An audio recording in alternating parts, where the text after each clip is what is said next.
Tell me about this tournament, this course, and the guys in it. What are you expecting this week? Oh, 5 minutes. This is so much better than what I get on the Golf Channel. Here we go. Go. It's all yours. Time is yours.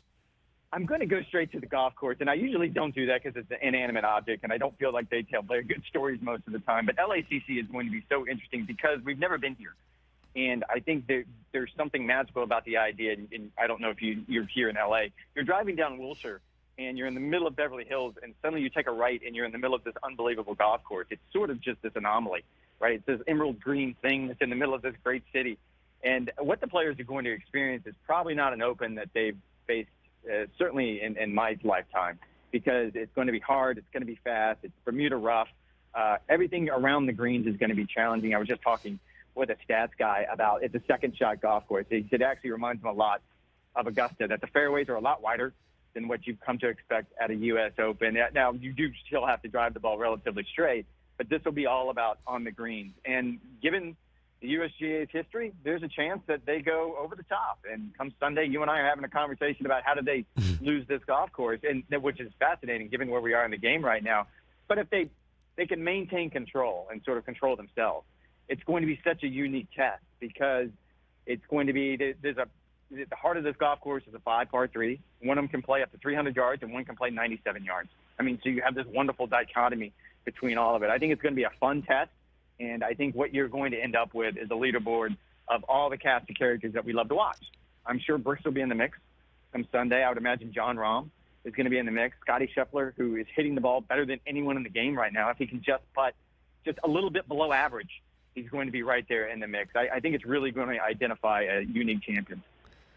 And that, brings me back. Sorry, I gave you 2 minutes there, but we're going to go back to one more question on this. Is there on some level, as much of a complete mess as this entire thing is, like, as a casual golf fan, on some level, like, I almost want to tune in for the drama. Is there any chance on the back end of this? Not financially, because that's a whole other train wreck we can talk about on a side subject, but is there a possibility from a pure ratings standpoint and anticipation from the PGA folks that this might actually, the drama of it, the chaos of it, might do well? I think we learned at Augusta, and Augusta kind of normalized everything in this, but I think we all learned that it was whatever was going on in pro golf between LIV Golf and the PGA Tour, it was only going to make the majors better. Because in the world that we lived in just a week ago, you only got the absolute best fields of the year 4 times a year now. Because you had those players who left to go to LIV who could still compete. They proved it. They proved it at the Masters. Certainly Brooks proved it at the PGA. And then it was only going to make these events that much better.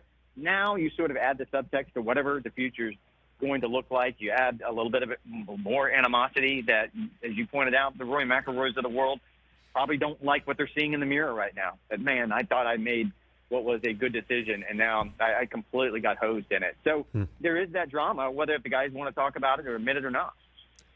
So who you got this week, Rex? You got your leaderboard. If you want to name one, you want to name 3. I know you named some of the big names, but who do you think, or who's a sleeper maybe too that you think could end up in the mix here? I don't think you could ignore Brooks.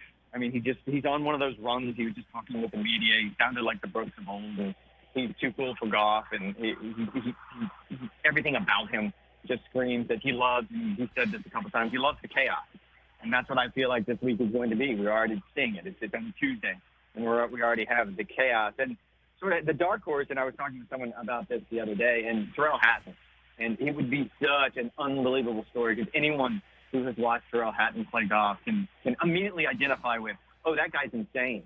Like, he's just like me on the golf course. He yells at himself. He's hard at himself. He says things that other golfers don't. But he's playing so well. If you look at his results the last 2 months, he has been in and around the lead, and he just kind of fades away Sunday afternoon.